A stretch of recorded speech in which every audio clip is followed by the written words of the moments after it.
The first thing you notice as you enter the old Mercedes fire department is the stillness.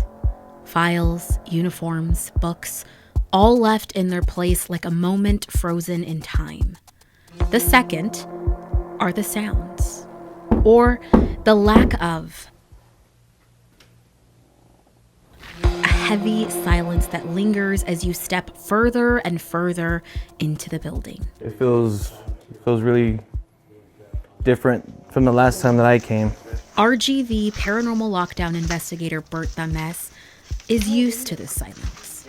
In fact, it's this silence that allows him to play back his findings from the many investigations he has done in the last 4 years and single out a misplaced tap, Hello? footstep, That's going on. That should not be happening. or if he's lucky, voice. I had years of experience of conducting paranormal investigations before, and with that knowledge and experience that I have gathered, I created my company. And to where I decided to make social media pages and try to look up certain locations that are here in the valley, and not only just here in the valley, but in the state of Texas as well. Come on in. Today, Bert has agreed to guide Take 5 photojournalist Rick Velasquez and I on our own investigation There's no lights in here, so. of what is now the abandoned Mercedes fire station, a location he's previously visited before that was first built in 1906.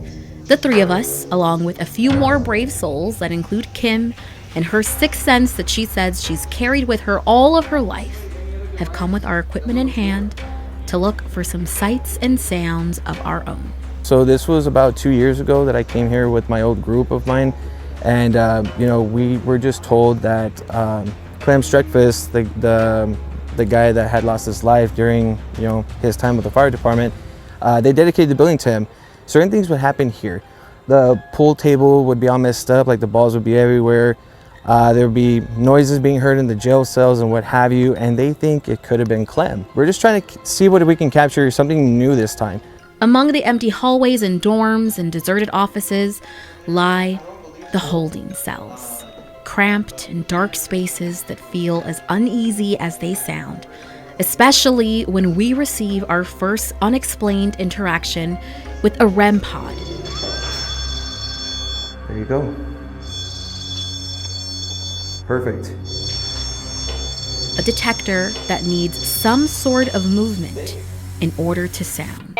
The second comes with the use of a white noise app that Bert says otherworldly spirits can tap into to speak.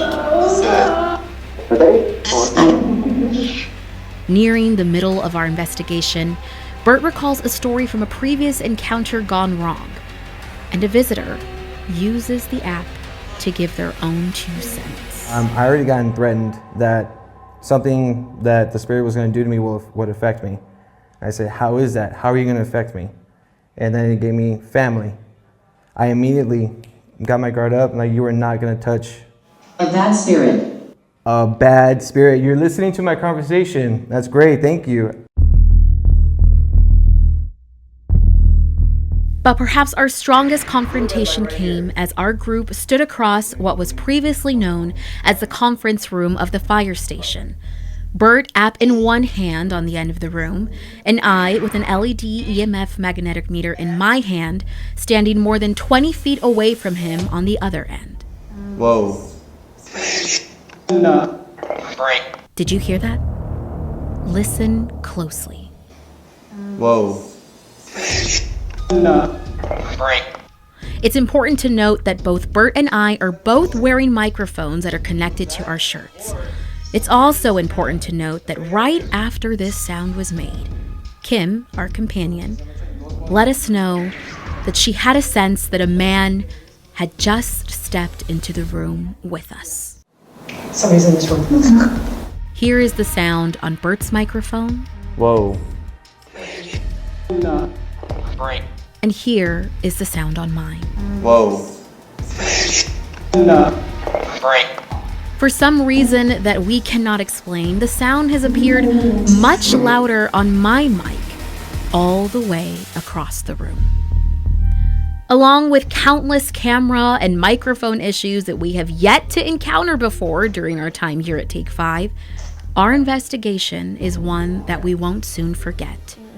And while I can't say we slept much easier that night, we are grateful for investigators like Bert that are available and willing to help guide you through this experience should you want to give it a shot yourself. Not a lot of people are really into the paranormal. A lot of people don't really want to mess with it. But if you are interested and you want to learn more about it, you're more than welcome to reach out to me. I'll do everything that I can to help. You can contact Bert at RGV Paranormal Lockdown on Instagram or Facebook. But those who are daring enough should be warned. Whatever happened in your personal life or whatever happened at work, leave it there.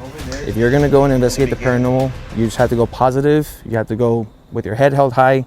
Don't show any weakness at all whatsoever, but just be careful.